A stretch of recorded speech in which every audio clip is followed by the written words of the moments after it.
오늘 우리에게 주신 하나님의 말씀은 구약성경 열왕기상 19장 1절에서 8절까지 말씀입니다. 구약성경 549쪽에 있는 열왕기상 19장 1절에서 8절까지 말씀입니다. 지난주에 18장 41절에서 46절까지 본문으로 말씀을 전했는데 바로 이어서입니다. 19장 1절부터 8절까지 제가 한 절, 여러분들 한 절 교독하겠습니다. 제가 먼저 읽겠습니다. 아합이 엘리야가 행한 모든 일과 그가 어떻게 모든 선지자를 칼로 죽였는지를 이세벨에게 말하니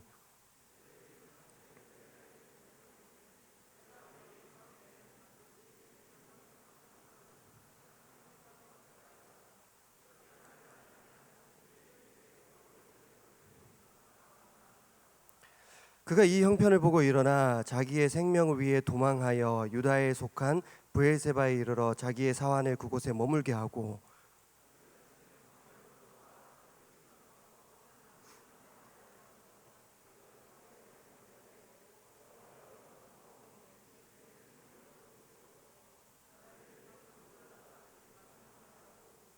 로뎀나무 아래에 누워 자더니 천사가 그를 어루만지며 그에게 이르되 일어나서 먹으라 하는지라.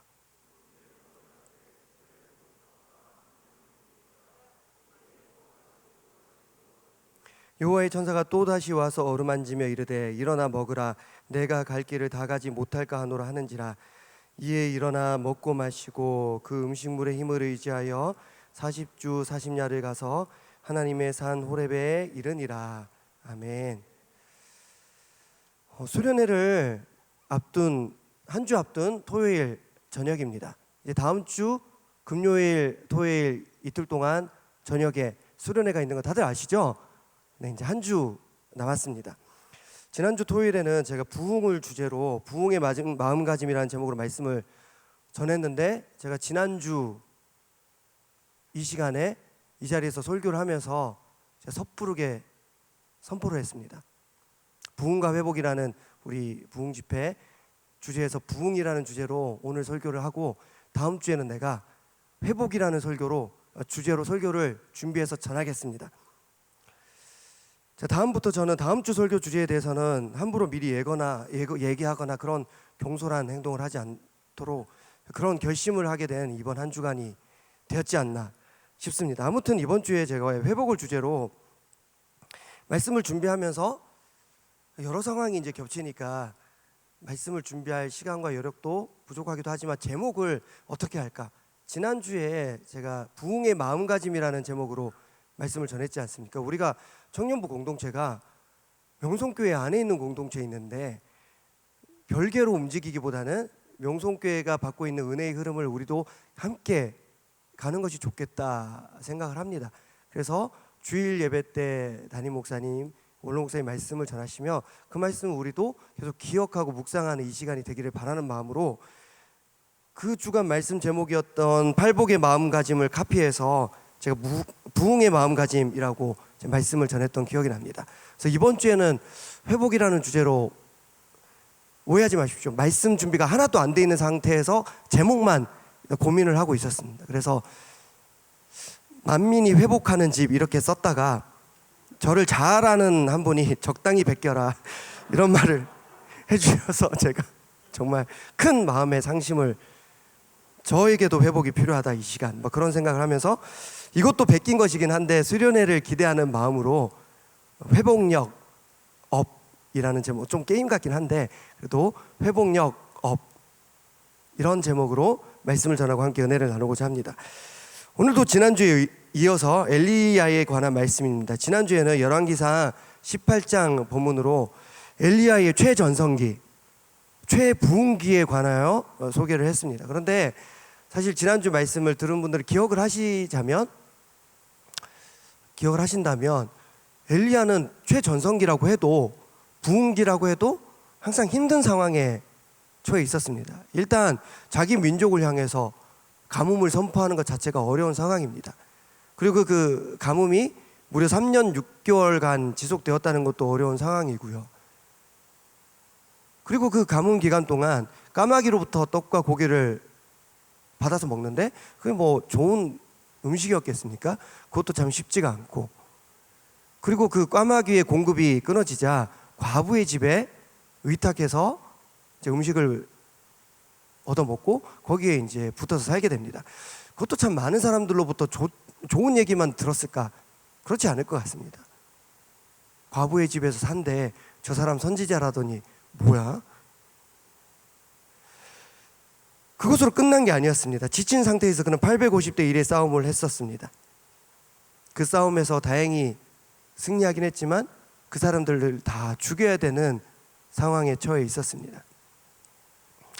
평소에는 자주 응답해 주셨던 하나님께서 정작 비를 내려달라고 기도했을 때는 전혀 응답이 없었습니다. 응답이 없는 상황에서도 계속해서 기도한다는 거, 여러분들 이게 쉬운 일이 아닌 것이죠. 그러나 믿음의 사람 엘리야, 부흥의 마음가짐을 품고 있었던 엘리야는 이토록 어려운 상황에서도 부흥의 삶을, 부흥의 마음가짐을 가지고 살아내었습니다.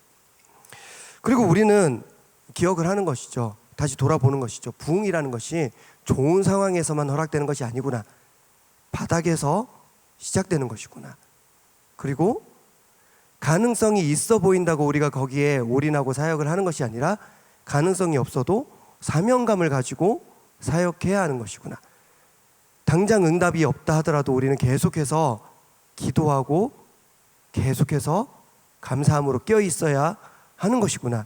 다시 돌아볼 수 있었습니다. 그런데 이토록 담대하고 이토록 강인한 모습을 보여주어 왔던 엘리야였는데 주로 그런 사람이었습니다. 늘 포기하지 않고 왕 앞에서도 기죽지 않고 담대하게 선포하고 늘 전쟁에서 승리하던 사람이 엘리야였는데, 오늘 우리가 함께 읽은 본문은 바로 지난주 본문이랑 이어서거든요. 근데 느낌이 너무 다릅니다. 그는 지금 탈진한 상태고 우울한 모습 같고 모든 것을 다 포기한 것 같은 그런 모습을 보여줍니다. 그가 어느 정도로 지금 고갈된 상태인지는 4절 말씀을 보면 알 수 있습니다. 우리 4절 말씀, 오늘 본문 4절 말씀 함께 읽겠습니다. 시작.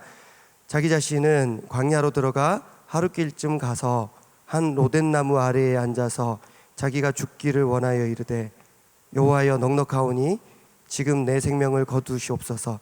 나는 내 조상들보다 낫지 못하니이다 하고. 아멘. 여러분, 지금 엘리야가 하나님께 무엇을 구하고 있습니까? 지금 나를 살려주세요라고 기도하고 있지 않습니다. 하나님, 저 지금 죽여주세요. 저 이 정도면 할 만큼 한 것 같습니다.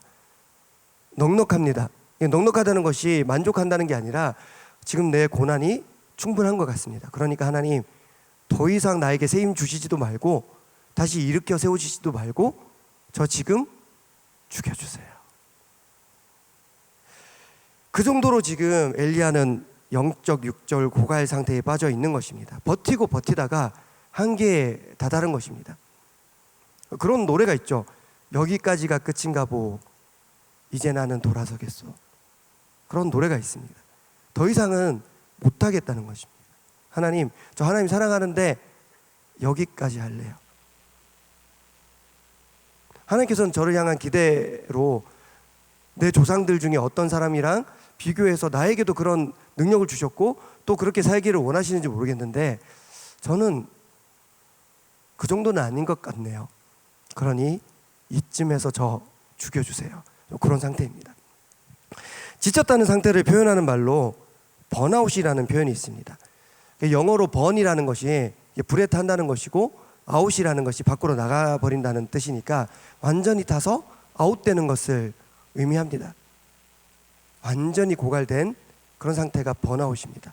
여기에 뒤에 증후군을 붙이면 번아웃 증후군, 이것을 영어로는 번아웃 신드롬이라고 합니다. 그런데 우리가 일상적으로 많이 쓰는 번아웃, 이 말이 언제 처음 사용됐냐면 상담을 하는 사람들을 연구하던 정신분석가가 있었는데 프로이덴버거라는 사람이 있었습니다.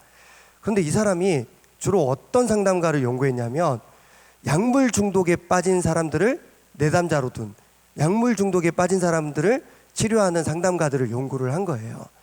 그런데 가만히 보니까 이 상담가들이 상담을 하다가 점점 더 지쳐가는 것이죠. 약물 중독에 빠진 사람들, 쉽게 고쳐지기가 쉽지가 않거든요. 그래서 한 주 상담하고 2주 상담하고 3주를 상담하고 이제는 고쳐질 줄 알았는데 상태가 더 나빠지는 겁니다.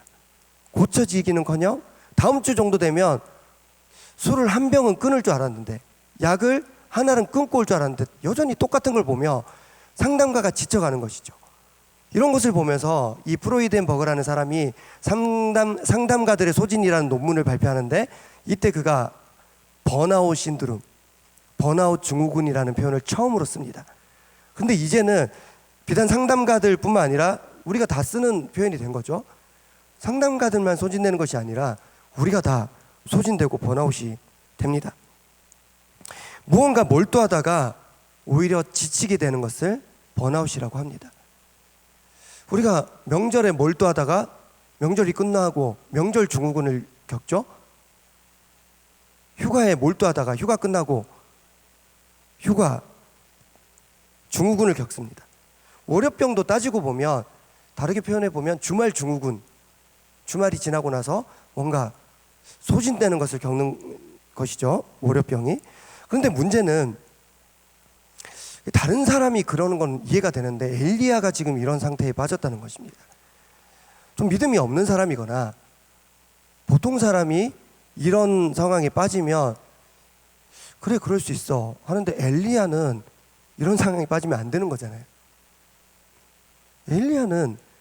엘리야가 시험 들었대 이런 표현 여러분들 너무 어색하지 않습니까? 엘리야가 어떤 사람입니까? 성경에 기록된 모든 선지자들 중에서도 가장 영적인 능력이 뛰어난 사람으로 평가받는 사람이 엘리야입니다. 그 제자가 엘리사입니다. 왕 앞에서도 쫄지 않고 담대하게 하나님으로부터 받은 모든 얘기를 다 퍼붓던 사람이 엘리야입니다. 850대 1로 담대히 싸웠던 위대한 선지자가 엘리야입니다. 그런데 이제는 하나님 저 좀 죽여주세요. 저 이제 더 이상 못하겠습니다. 그렇게 말합니다. 참 안타깝죠. 그리고 이런 생각도 해봅니다. 엘리야씩이나 되는 사람이 이렇게 되면 나 같은 사람은 오죽할까? 엘리야도 이렇게 끝까지 못 가고 쓰러지고 죽여달라고 하는데 나는 과연 올해 직분을 끝까지 감당할 수 있을까? 예배를 끝까지 나올 수 있을까?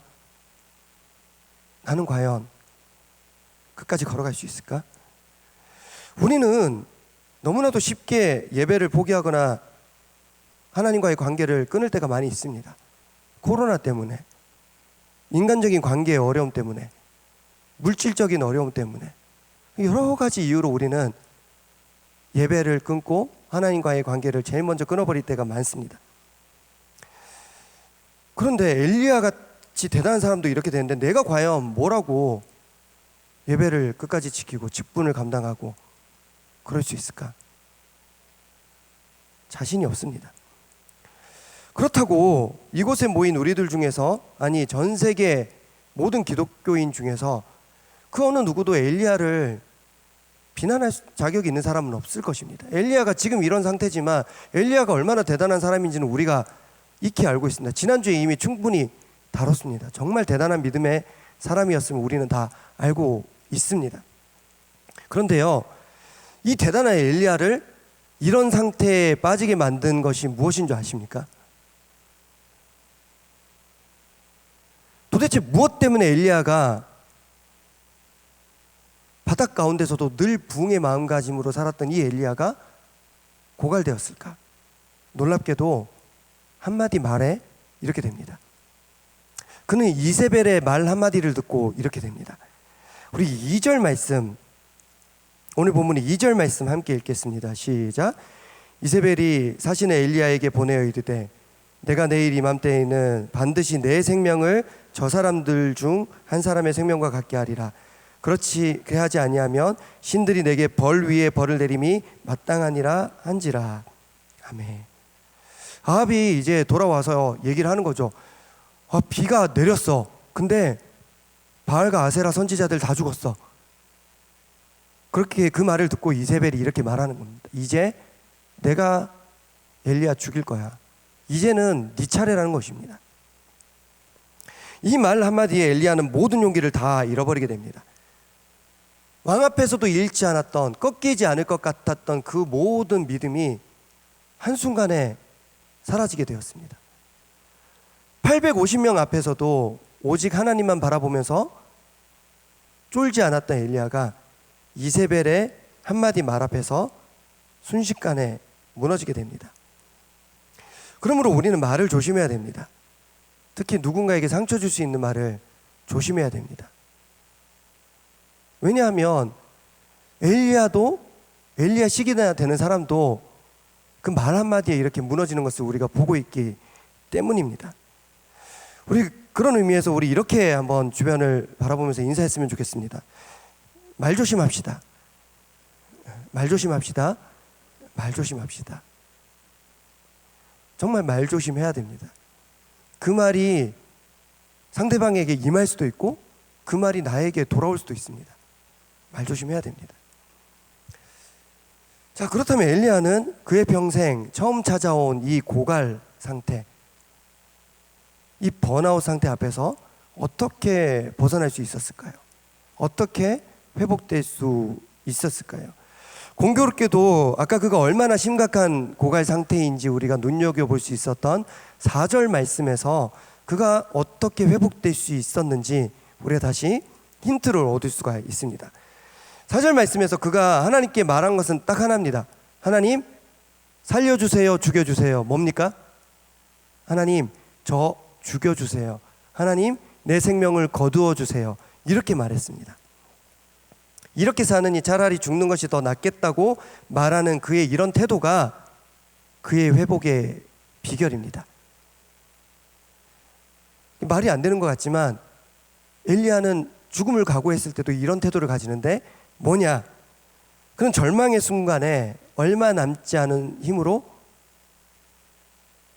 자기의 남은 힘을 다 짜내어서 하나님께 말하고 있는 것입니다. 자기를 지금까지 돌봐주었던 유일한 사람이었던 과부가 있었습니다. 그 사람 앞에서 이런 얘기 해도 됩니다. 나 기껏 비를 내려줬는데 이세벨이 나 죽이는데 기도 안 차네? 죽일 수 있으면 죽여봐. 그럴 수 있었을 텐데 그러지 않았습니다. 그에게 제자가, 사환이 한 사람이 있었습니다. 그런데 그 사환을 앞에 두고 야, 내가 이런 일을 겪었다? 진짜 짜증나지 않냐? 억울하지 않냐? 내가 이세벨 죽일 거야. 내가 기도할 거야. 내 지금부터. 그러지 않았습니다. 오히려 그는 제자와 헤어짐을 선택합니다. 3절 말씀입니다. 우리 3절 말씀 함께 읽겠습니다. 그가 이 형편을 보고 일어나 자기의 생명을 위해 도망하여 유다에 속한 브엘세바에 이르러 자기의 사환을 그곳에 머물게 하고. 아멘. 자기가 약할 때나 강할 때나 그의 곁을 지켜주던 제자였는데 그런 제자와는 오히려 헤어짐을 선택합니다. 그리고 엘리야는 홀로 광야에 들어갑니다. 아마도 그냥 혼자 죽고 싶었던 것 같습니다. 그 아브라함이 아들 이삭을 바치라고 했을 때 그 사환들을 모리아 땅에 있는 산 입구에 두고 올라가지 않습니까? 그런 것처럼 사환을 브엘세바에 두고 혼자 광야로 들어갑니다. 각오가 되어 있습니다. 그리고 홀로 광야에 들어가서 하나님께 말하기 시작합니다. 나를 좀 죽여달라고. 근데 여기서도 이 사람이 대단한 게 스스로 목숨을 끊을 수 있었습니다. 그런데 그러지 않았습니다. 하나님께 나아가서 저를 죽여주실 수 있습니까? 하나님의 뜻을 구하는 모습을 보여주는 것입니다. 성경에 기록된 많은 신앙의 선배님들이 신앙적인 위기 앞에서, 고난의 문제 앞에서 넘어졌습니다. 그리고 죽여달라고 하나님께 고백하였습니다.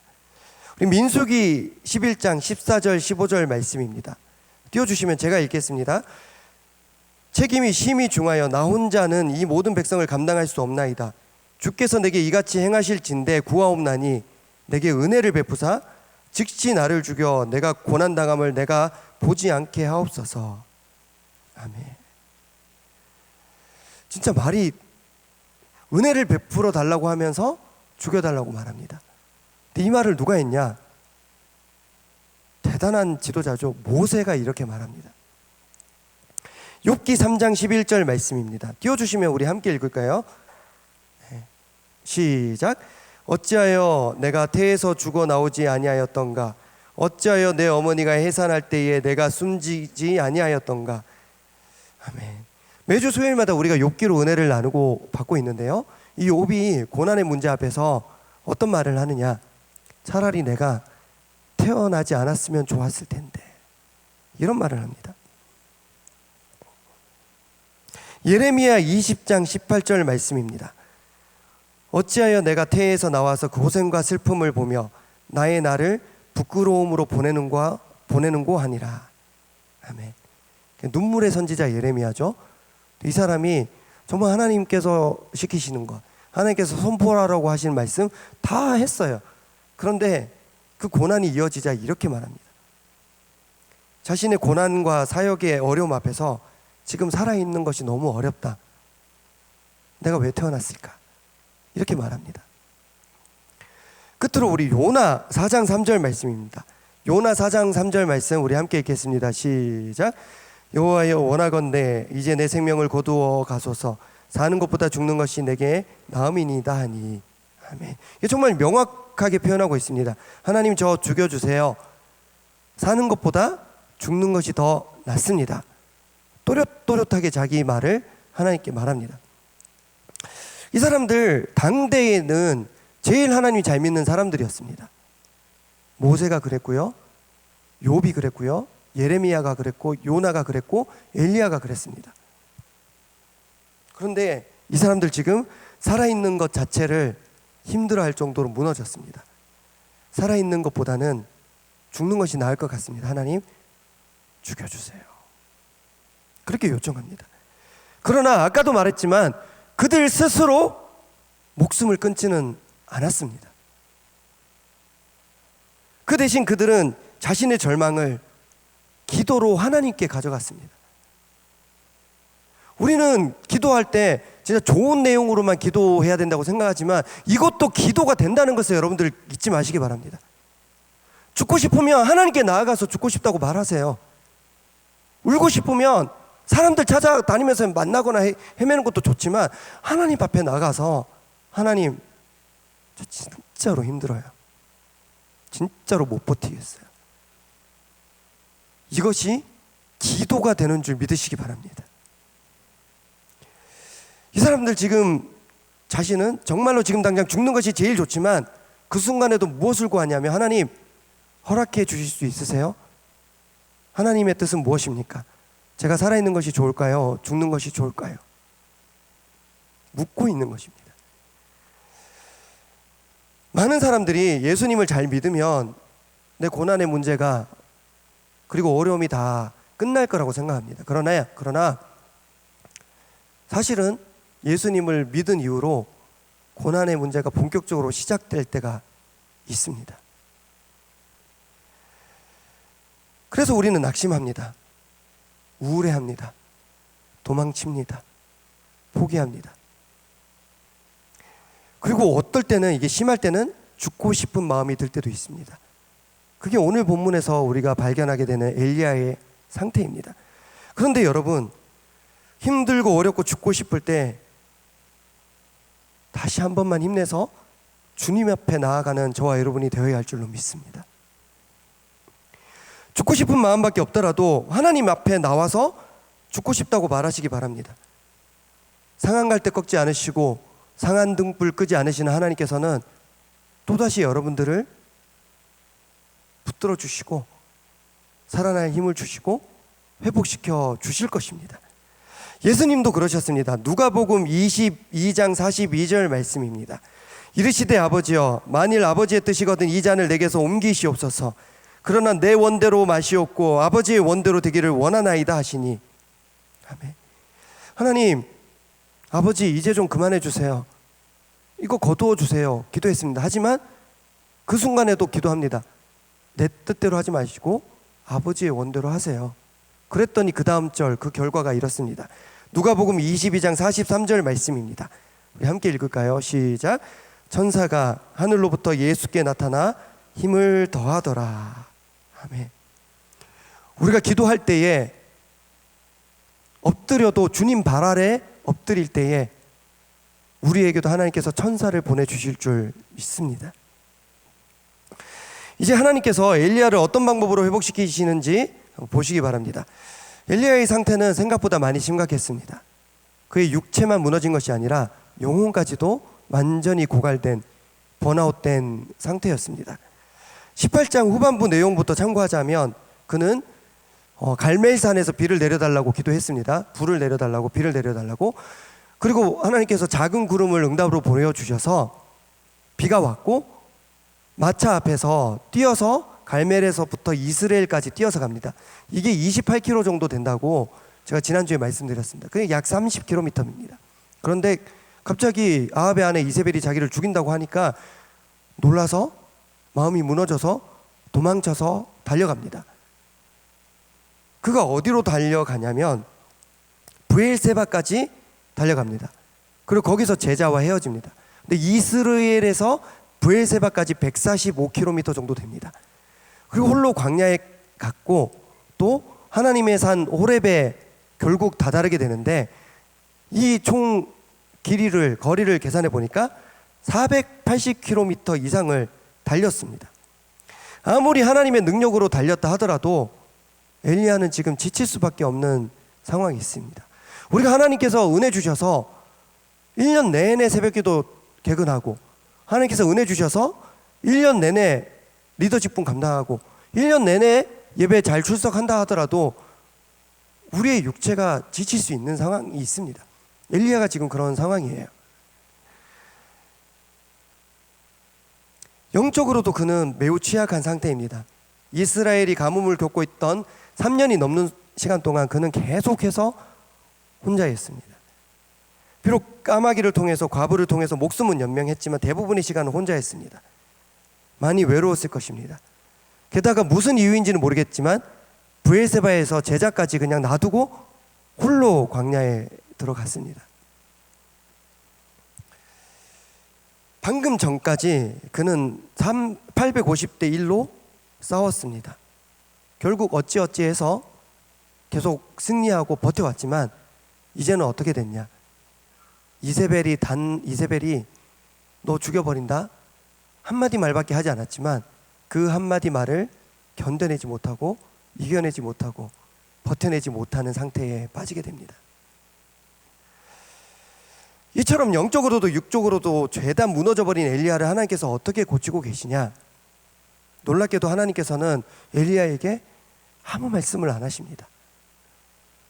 예수님께 천사를 보내주셨던 것처럼 하나님께서는 천사를 보내주시는데요, 5절 6절 말씀을 한번 보시기 바랍니다. 오늘 본문 5절 6절 말씀입니다. 우리 함께 읽겠습니다. 시작. 로뎀나무 아래에 누워 자더니 천사가 그를 어루만지며 그에게 이르되 일어나서 먹으라 하는지라. 본즉 머리맡에 숯불에 구운 떡과 한 병 물이 있더라. 이에 먹고 마시고 다시 누웠더니. 아멘. 그동안은 엘리야가 천사를 보내서 뭔가 응답을 받지 않았습니다. 하나님의 응답을 직접 받은 사람이었습니다. 수시로 받았습니다. 그런데 이번에는 하나님께서 그 어떤 말씀도 하지 않으셨습니다. 위로의 말씀도 하지 않으셨습니다. 대신 천사를 보내셨습니다. 천사를 보내셔도 특별히 어떤 영적인 말씀을 하지 않으십니다. 그냥 어루만져 주십니다. 그리고 먹을 것을 주십니다. 그리고 먹을 걸 먹고 또 잠에 빠지니까, 잠드니까 자게 내버려 둡니다.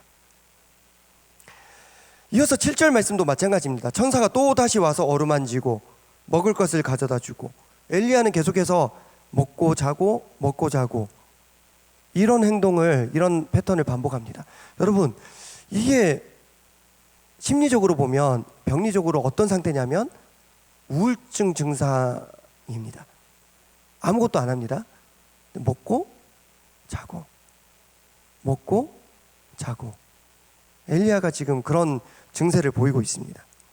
그런데 놀랍게도 8절 말씀을 보니까 이 엘리야가 다시 일어나게 됩니다.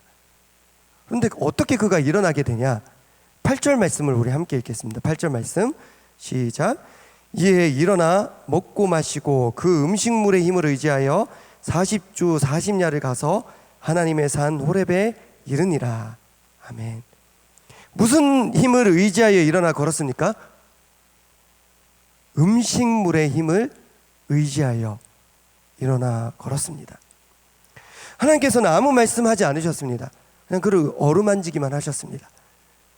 천사를 보내셔가지고 먹을 것을 주셨습니다. 그리고 자면 자기에 냅두셨습니다. 아무 말씀하지 않으시고 어루만지고 먹을 것을 갖다 주기만 하셨는데 그냥 자기에 내버려 두셨는데 자기를 죽여달라고 말할 정도로 번아웃된 엘리야가 일어나서 걸어갑니다. 40주 40야를 쉬지 않고 걸어갑니다. 그 음식물의 힘을 의지하여 결국 그는 다시 깨어나고 다시 일어났습니다. 사랑하는 여러분, 아까 전에 제가 말을 조심해야 된다는 말씀을 드렸습니다. 그리고 이 말은 누군가를 상하게 할 수 있는 말을 조심해야 됩니다. 그런데 누군가를 살리겠다고 살린답시고 하는 위로의 말도 우리가 조심할 줄 알아야 됩니다. 고난 가운데 있던 욥에게 세 친구들이 왜 찾아왔냐? 위로하려고 찾아왔습니다. 그런데 세 친구들의 말이, 최선을 다한 그들의 말이 욥에게 위로가 되었냐? 전혀 위로가 되지 않았습니다. 죽이는 말이 되었습니다. 어제죠, 금요일 새벽에 담임 목사님께서 말씀 도중에 이런 언급을 하셨습니다. 청년들이 보면 힘들어하는 후배들을 위로할 때 꼭 자기가 아는 걸 가르쳐준다. 그 말씀을 듣고 제가 참 돌아보고 반성을 했습니다. 내가 아는 것이 다가 아닌데 내가 아는 것이 전부인 것처럼 누군가를 판단하고 가르친 적은 없었던가? 누군가가 지금 힘든 상황인데 그 사람에게 맞춘 것이 아니라 내가 아는 것에 맞춰서 위로랍시고 떠들어댄 적은 없었던가? 혹시 내가 욥의 친구들과 같은 입장으로 위로랍시고 정죄하지는 않았던가? 돌아봅니다.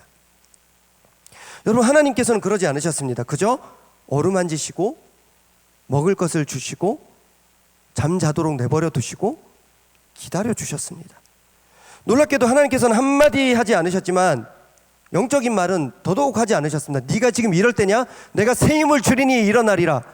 다시 바알과 아세라 앞에서 너를 세우리라. 이런 말씀 하나도 안 하셨지만 엘리야는 어떻게 또 다시 일어납니다. 그렇게 40주 40야를 꾸역꾸역 걸어가서 호렙산에 이르렀을 때도 마찬가지입니다. 하나님께서는 엄청나게 대단한 말과 능력으로 엘리야를 만나주지 않으셨습니다. 우리 오늘 본문으로 읽지는 않았지만 자막으로 준비했는데요, 열왕기상 19장 11절 12절 말씀, 굉장히 유명한 본문입니다. 11절 12절 말씀 우리 함께 읽겠습니다. 시작. 여호와께서 이르시되 너는 나가서 여호와 앞에서 산에 서라 하시더니 여호와께서 지나가시는데 여호와 앞에 크고 강한 바람이 산을 가르고 바위를 부수나 바람 가운데에 여호와께서 계시지 아니하며 바람 후에 지진이 있으나 지진 가운데서도 여호와께서 계시지 아니하며 또 지진 후에 불이 있으나 불 가운데서도 여호와께서 계시지 아니하더니 불 후에 세미한 소리가 있는지나. 아멘. 대단한 능력이, 하나님께서 대단한 능력을 보여주셨습니다. 산을 가르고 바위를 부수는 바람이 있었는데 그 바람 하나님께서 일으키셨겠죠. 근데 그 가운데 하나님께서 나타나지 않으셨습니다. 바람 후에 지진이 있었습니다. 대단한 능력이죠. 근데 지진 후에 하나님께서 계시지 않으셨습니다. 지진 후에 불이 있었습니다. 불하면 엘리야 아닙니까? 하늘에서 불을 내려주셨잖아요. 근데 불 가운데서도 하나님 계시지 않으셨습니다.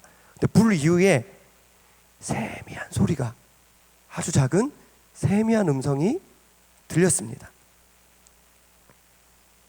그리고 하나님께서는 그저 세미한 소리로 엘리야를 만나 주셨습니다.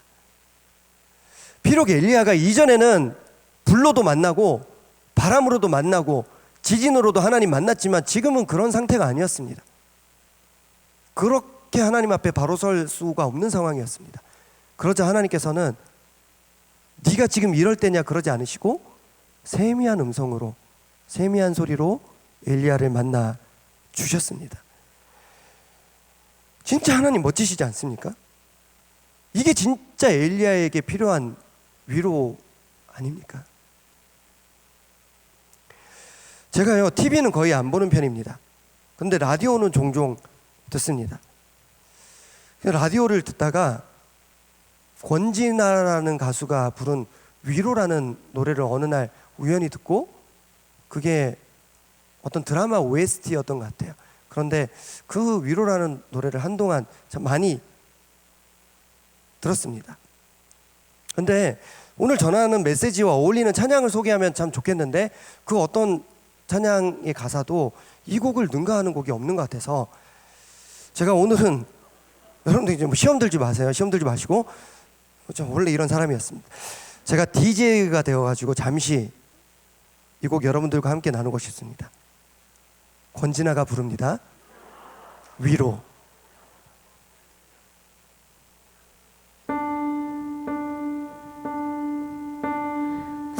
세상과 다른 눈으로 나를 사랑하는 세상과 다른 마음으로 나를 사랑하는 그런 그대가 나는 정말 좋다.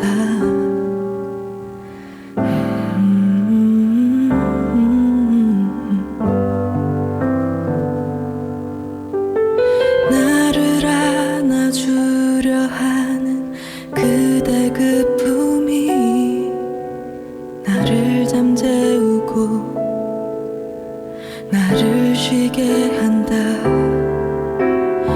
위로하려 하지 않는 그대 모습이 나에게 큰 위로였다. 나의 어제야 그대가 있고 나의 오늘엔 그대가 있고 나의 내일엔 그대가 있다. 그댄 나의 미래다. 여기까지 듣겠습니다. 노래 좋지 않으세요? 네. 아 지금 여기서 지금 아멘이 나왔네. 노래 좋지 않습니까? 근데 아멘. 저는 무엇보다 이 부분의 가사가 참 와닿습니다. 나를 안아주려 하는 그대 그 품이 나를 잠재우고 나를 쉬게 한다. 위로하려 하지 않는 그대 모습이 나에게 큰 위로였다. 그리고 이제 후렴 이제 간주를 지나서 2절에는 이런 가사가 나옵니다. 나와 걸어주려 하는 그대 모습이 나를 웃게 하고 나를 쉬게 한다. 옆에 있어주려 하는 그대 모습이 나에게 큰 위로였다.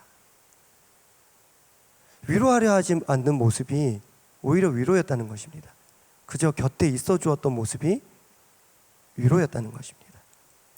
그러고 보면 위로라는 것이 정해진 틀이 없습니다. 분명한 것은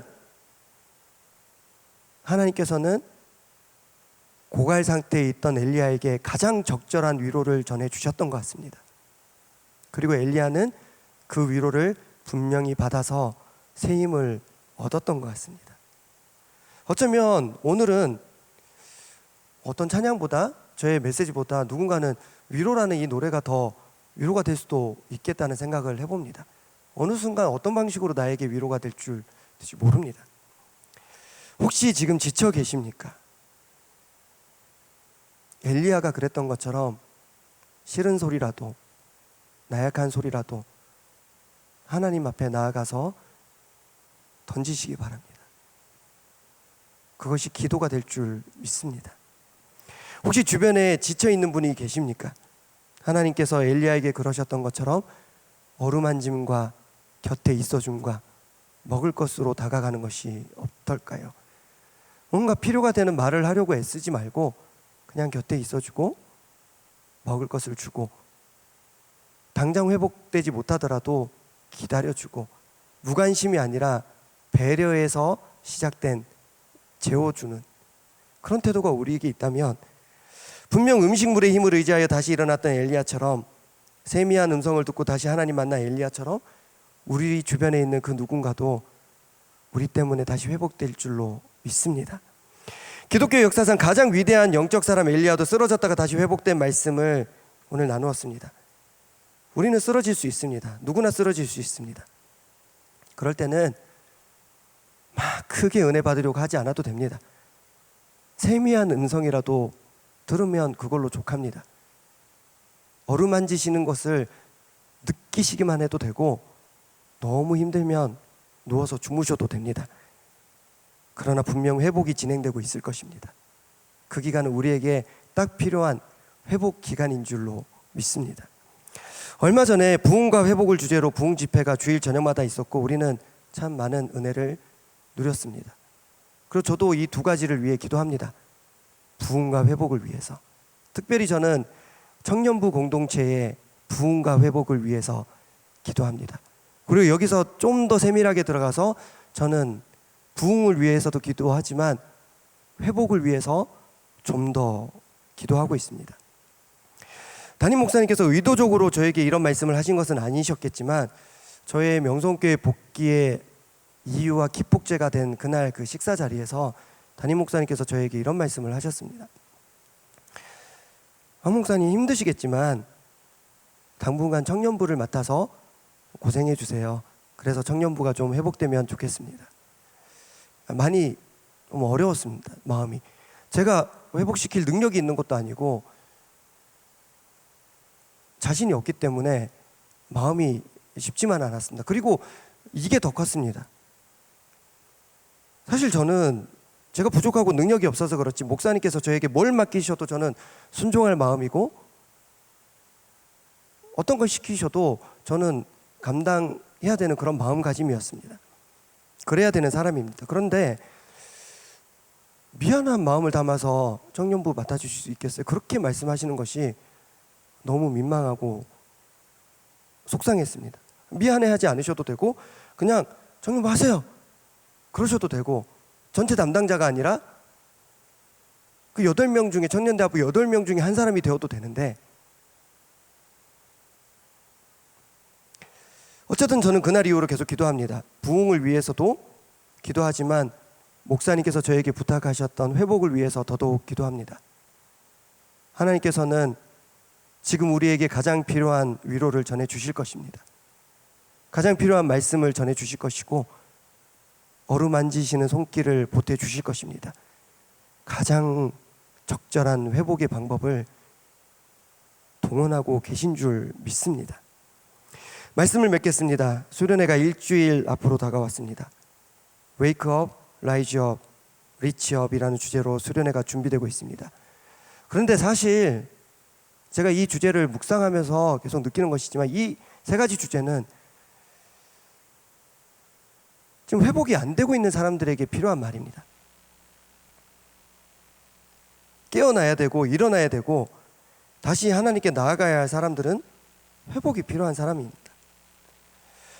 계속해서 잠만 자던 엘리야였습니다. 그냥 잠이 아니라 영원한 잠에 들고 싶어 했던 엘리야였습니다. 그러나 그런 엘리야가 어느 날 깨어났고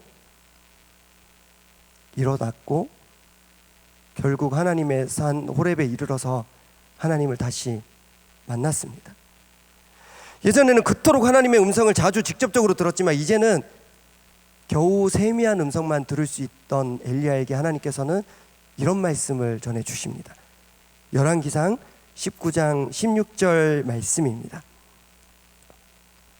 너는 또 님시의 아들 예후에게 기름을 부어 이스라엘의 왕이 되게 하고 또 아벨모올라 사밧의 아들 엘리사에게 기름을 부어 너를 대신하여 선지자가 되게 하라. 아멘. 저는 이 말씀이 너무 큰 위로였습니다. 그리고 엘리야에게도 진짜 큰 위로가 되었을 것 같습니다. 자기를 대적하는 왕을 없애고 새로운 왕을 세우겠다는 말입니다. 대적을 없애주겠다는 말입니다. 그리고 자기는 더 이상 감당하지 못하겠다고 하는데 거기에 내가 새 힘을 줄게, 다시 힘내, 그게 아니라 수고했다, 이제 너의 후계자를 내가 마련하겠다, 졸업시켜줄게.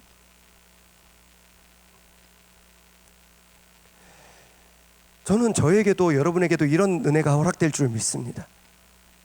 우리의 대적을 없애 주실 것입니다. 언제까지가 될 줄 모르겠지만 우리에게 있는 이 고난의 시간을, 어려움의 시간을 졸업시켜 주실 때가 있을 줄 믿습니다. 끝으로 우리 18절 말씀을 함께 읽겠습니다. 열왕기상 19장 18절 말씀 시작. 그러나 내가 이스라엘 가운데에 7,000명을 남기리니 다 바알에게 무릎을 꿇지 아니하고 다 바알에게 입맞추지 아니한 자니라. 아멘.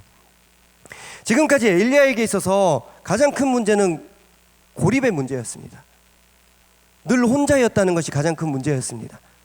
외로움의 문제가 그에게 가장 큰 문제 중에 하나였습니다. 그런데 하나님께서는 대뜸 이런 말씀을 하십니다. 내가 너에게 7,000명을 남겨줄게. 바알에게 무릎 꿇지 아니한 7,000명을 남겨둘 테니까 기다려. 850대 1의 싸움인 줄 알았는데, 혼자인 줄 알았는데 내 편이 7,000명이 있다는 것입니다. 사랑하는 여러분, 어떤 방법이 우리 공동체 그리고 우리 각 개인에게 맞는 위로와 회복의 방법인지 저는 잘 모릅니다. 위로랍시고 했다가 오히려 상처를 준 적도 많이 있습니다. 그러나 하나님께서는 아시는 줄 믿습니다. 이미 우리를 어루만지고 계신 줄 믿습니다. 우리의 대적을 물리치고 계신 줄 믿습니다. 우리를 졸업시키기 위해서 우리의 다음 사람을 준비하고 계신 줄 믿습니다. 그리고 무엇보다도 혼자인 나에게 혼자가 되지 않게끔 7,000명을 준비하고 계신 줄 믿습니다. 저에게 주어진 시간 동안 제가 여러분들의 편이 되어주는 7,000명 중에 한 사람이 되기를 원합니다. 여러분들은 여러분들 안에서 서로가 그런 7,000명이 되어주시기를 소원합니다. 분명 2-3 사람이 내 이름으로 모인 곳에 하나님께서 우리 가운데 함께하여 주실 줄 믿습니다. 우리 함께 찬양하는 가운데 그런 위로와 회복과 치료의 손길이 우리에게 허락될 줄로 믿습니다.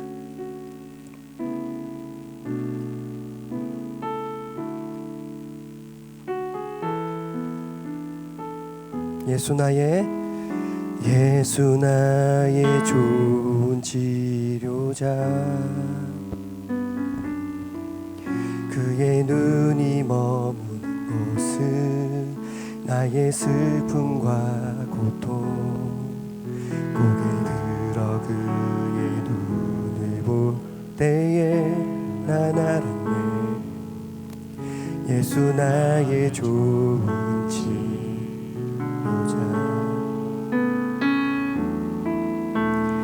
예수 나의 좋은 치료자, 그의 손길이 닿는 곳은 나의 상처와 아픔, 영원히 흐를 것 같았던 눈물 다 멎었네. 예수 나의 치료자. 우리 다시 한번 예수 나의 좋은 치료자, 예수 나의 좋은 치료자, 그의 눈이 머무는 곳은, 그의 눈이 머무는 곳은 나의 슬픔과 고통, 고개 들어 그의 눈을 볼 때에 난 알았네. 예수 나의 좋은 치료자, 예수 나의 좋은 치료자, 예수 나의 좋은 치료자, 우리 세미한 음성으로 그의 손길이 닿는 곳은 나의 상처와 아픔, 영원히 흐를 것 같았던 눈물 다 멎었네. 예수 나의 치료자. 나 노래하리라, 나 노래하리라, 전한 나를 돌아보시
시간 함께 기도할 때에 특별히 기도 제목을 어떤 기도 제목을 드려야 될지 모르겠습니다. 여러분들 각자에게 필요한 위로와 필요한 기도 제목이 뭐가 될 줄 제가 잘 모르겠습니다. 그러나 이 시간 그 어떤 말이라도 좋습니다. 하나님께 나아가서 토로하시기 바랍니다. 그것이 기도가 될 줄로 믿습니다. 혹시 내가 아프면 아프다고 말씀하세요. 우리 부모님이 아프면 고쳐달라고 말씀하십시오. 돈이 없으면 돈 없다고 말씀하시고 지금 배고프면 배고프다고 말씀하십시오. 교회 다니는 게 너무 힘들면 그것도 말씀하셔도 됩니다. 우리 이 시간 나의 진정한 기도를 하나님 앞에 그 발 아래 토로하는 시간을 갖기로 합니다. 우리 주님의 이름 한 번 조용히 부르짖고 기도하겠습니다. 주여,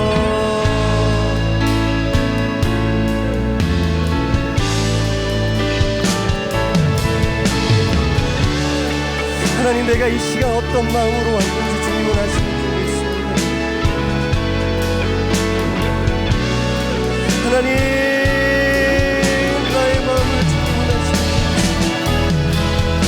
하나님, 내가 바닥을 보기보다는 위를 보고 하나님을 바라보기로 바랍니다. 하나님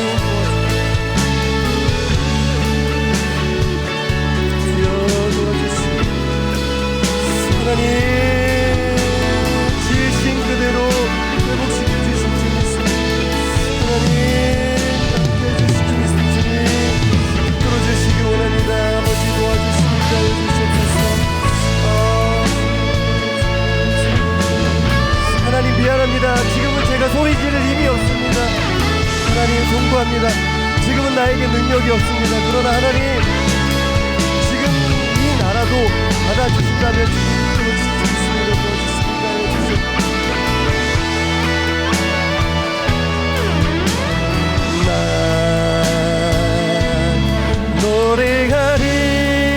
노래하리라. 전한 날이 돌아보시 구세주를 찬양해. 하늘 닿는 곳까지 네 손들이라. 예수 나의 지도자. 나 노래하리라.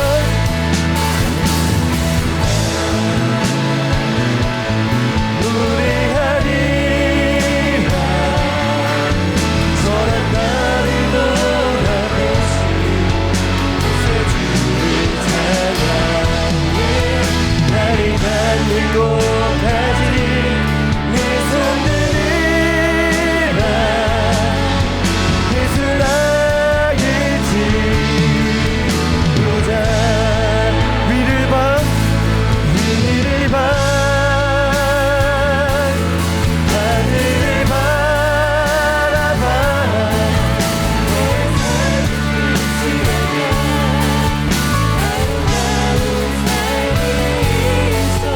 너의 삶을 포기하지 마. 하늘 위에 하늘을 바라봐.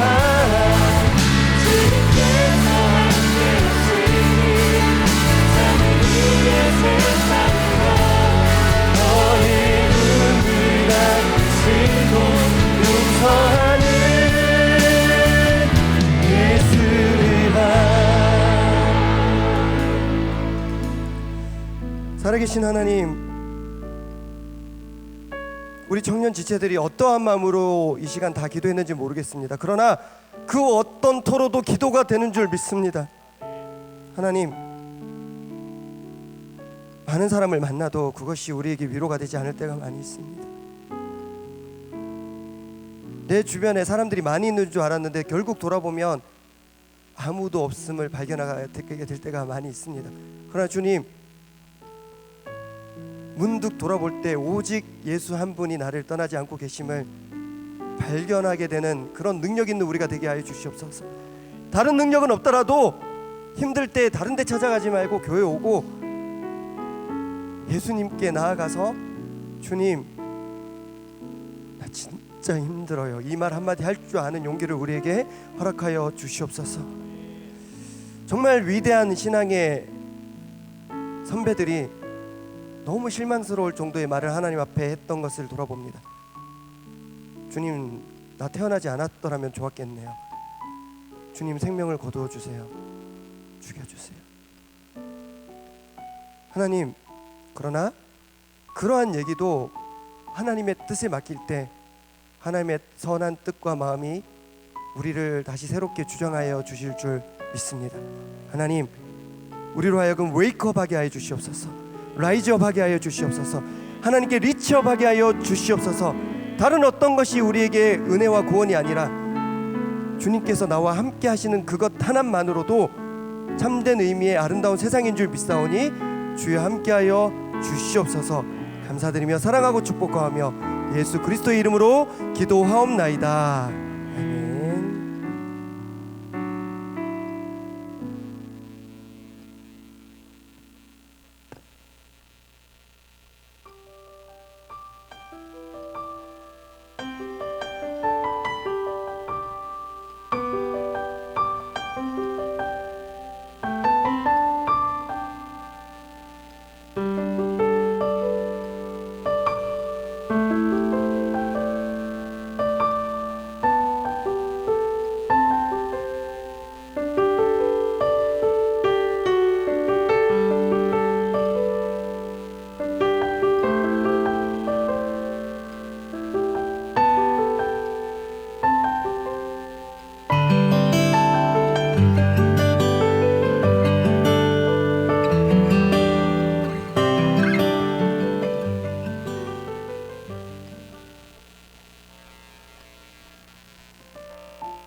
오늘 우리에게 3명의 새 가족을 하나님께서 보내주셨고 용기 내셔서 와주셨습니다. 우리 한 분 한 분 소개하도록 하겠습니다.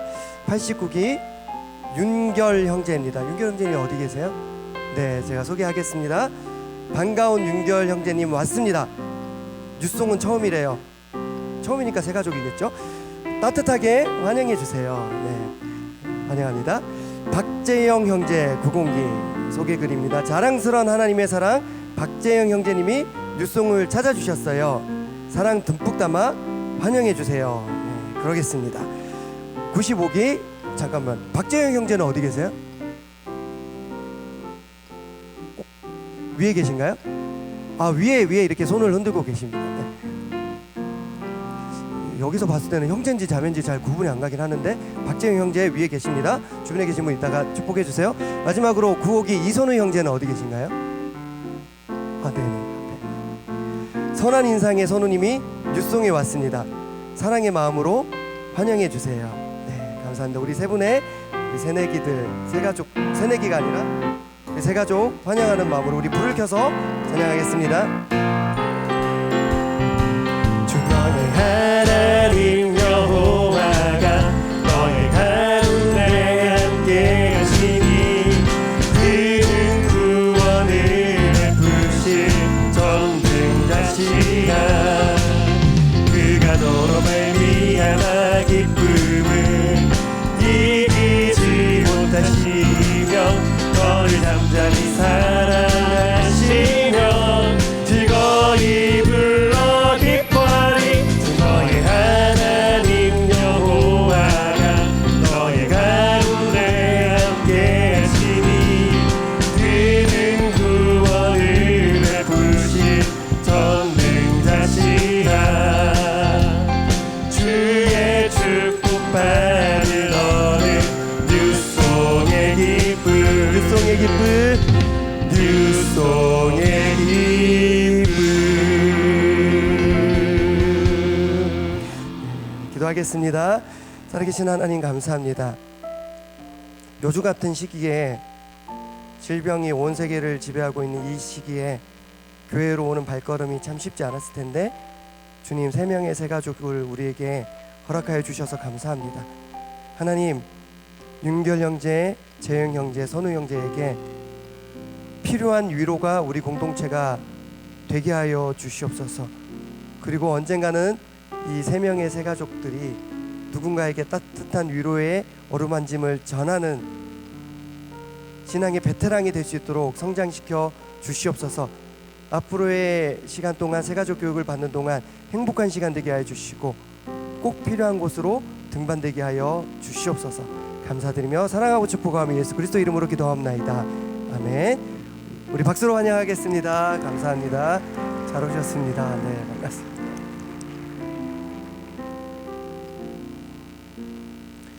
네, 교회 소식 잠시 전하겠습니다. 부흥과 회복 집회를 통해서 풍성한 말씀의 은혜를 누렸습니다. 그 말씀의 은혜를 마음에 품고 기도와 감사로 행동하는 믿음의 삶을 위해 더욱 힘쓰는 뉴송 제2 청년부가 되기를 바랍니다. 여러분들 은혜 많이 받으셨죠? 네, 받은 것을 잘 기억하시고 또 실천하는 저 여러분 되기를 축복합니다. 뉴송 제2 예배 후에 본당에서 팀별로 부서별로 모임을 최대한 빨리 끝내주시고 바로 귀가해 주시기를 부탁드립니다. 지금 상황이 좀 쉽지 않은 상황이라서 그렇습니다. 양해를 부탁드립니다. 아까 동계수련회 홍보 영상을 봤는데 되게 예뻤죠? 뭔가 원주 수양관 갈 때 그 느낌도 그립고 참 그랬습니다. 2022년 청년대학부 연합 동계수련회 연합 예배로 내일 주보에는 나가게 될 텐데요. 웨이크업, 라이즈업, 리치업이라는 주제로 이틀 동안 진행이 됩니다. 사마리안 퍼스 코리아 대표로 계시는 크리스 위크스 대표를 위해서 또 우리 담임 목사님 위해서 기도해 주시고 기도하는 마음으로 참석해 주시기를 부탁드립니다. 시간을 내셔서 시간이 되면 오시는 것이 아니라 시간을 내셔서 오실 때 더 큰 은혜가 있을 줄 믿습니다. 다음 주 준비 기도회가 있습니다. 2월 15일 화요일부터 19일 토요일까지 새벽 2부 예배 후에, 그러니까 토요일은 토색계가 6시가 1부니까 1부 후입니다. 6시 새벽 기도회 마치고 모이도록 하겠습니다. 일단 장소가 미정이라고 나와 있는데 제가 알기로는 찬양대실로 알고 있는데 혹시 또 정확해지면 다시 공지 드리도록 하겠습니다.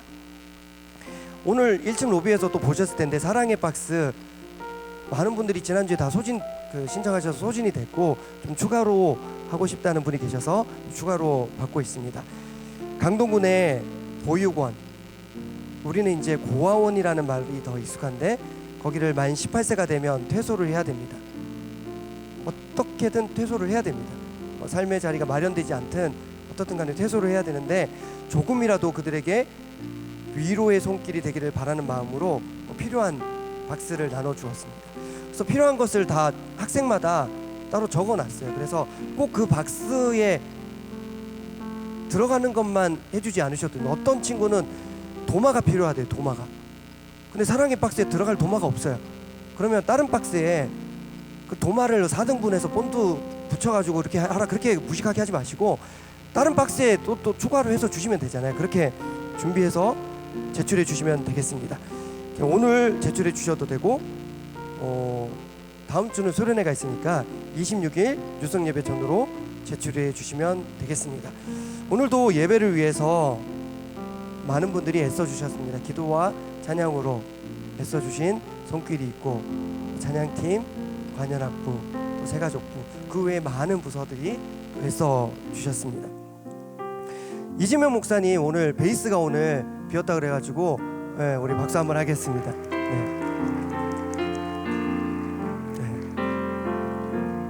이지명 목사님 실제로 실용 음악을 하신 분이시고 딱 보면 온화하고 그렇잖아요, 사람이.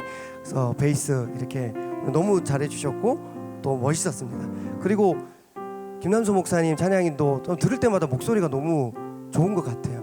어떤 지체가 김남수 목사님이랑 전화신방 받고 김남수 목사님 목소리가 벨벳 같아요, 그런 얘기를 하더라고요. 저한테 왜 그런 얘기를 하는지, 나는 약간 이태리 타월 같은가 보지. 그래서 너무 속상했는데 아무튼 철수 세미가 아닌 게 어딥니까. 김남수 목사님 오늘 찬양인도 또 너무 은혜롭게 해주셨고 또 박용환 목사님 오늘 하루 종일 같이 있었는데 사람이 굉장히 착한 것 같더라고요. 너무 감사했습니다. 특별히 여러분들 나가실 때 뒤에 보시면 그 미얀마 선교사님이신데 코로나 확진이 되셔서 에어 앰뷸런스 타시고 오셔가지고 회복되셔가지고 3월달에 다시 나가려고 준비하고 계시는데 김문수 선교사님 아시죠? 뒤에 같이 예배 참석하고 계십니다. 뒤에 우리 박수하겠습니다. 오늘도 나와주신 모든 분들 감사합니다. 우리 다 일어나겠습니다. 우리 이렇게 인사하겠습니다. 회복력이 1업 되셨습니다. 회복력이 1업 되셨습니다. 회복력이 1 상승하셨습니다. 감사합니다. 우리 오직주 찬양하겠습니다.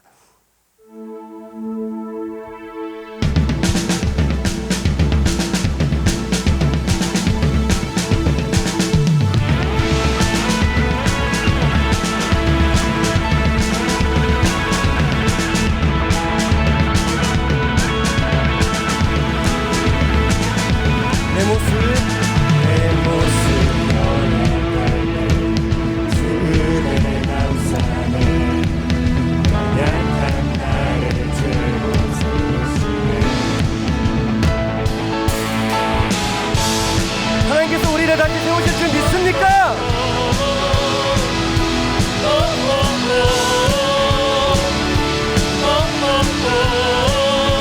내 영혼 충만하고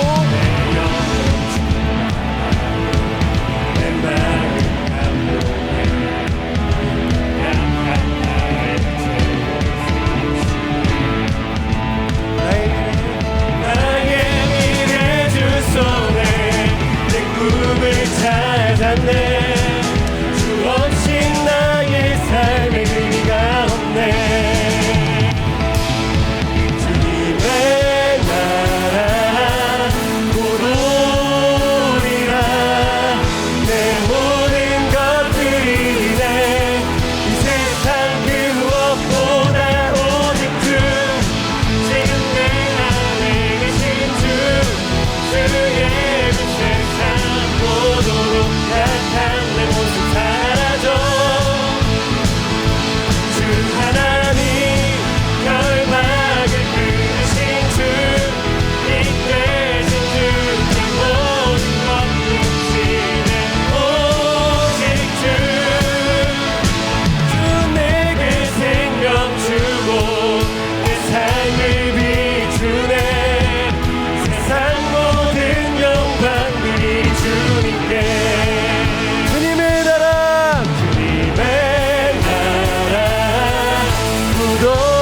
구도리라.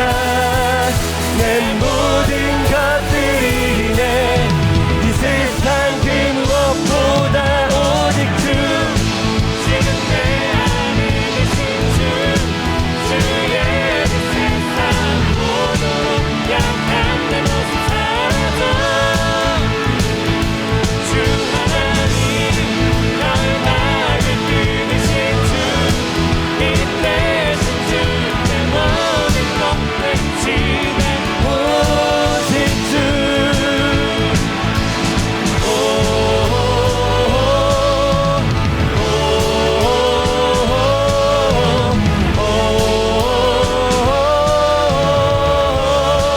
주님의 나라 주님의 나라 주님의 나라 주님의 나라 곧 오리라. 내 모든 것들이네. 이 세상 그 무엇보다 오직 주. 지금 내 안에 계신 주. 주의 빛을 삼고도록 약한 내 모습 사라져. 주 하나님 결박을 끊으신 주. 빛 대신 주께 모든 것 외치네. 오직 주.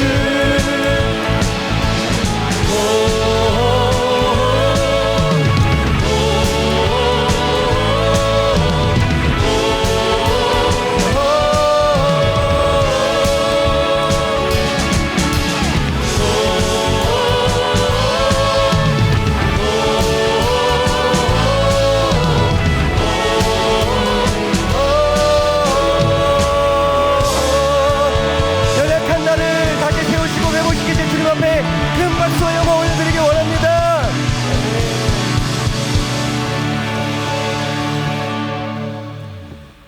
이제는 우리 주 예수 그리스도의 은혜와 하나님의 사랑과 성령님의 감화 감동 위로 함께 하심이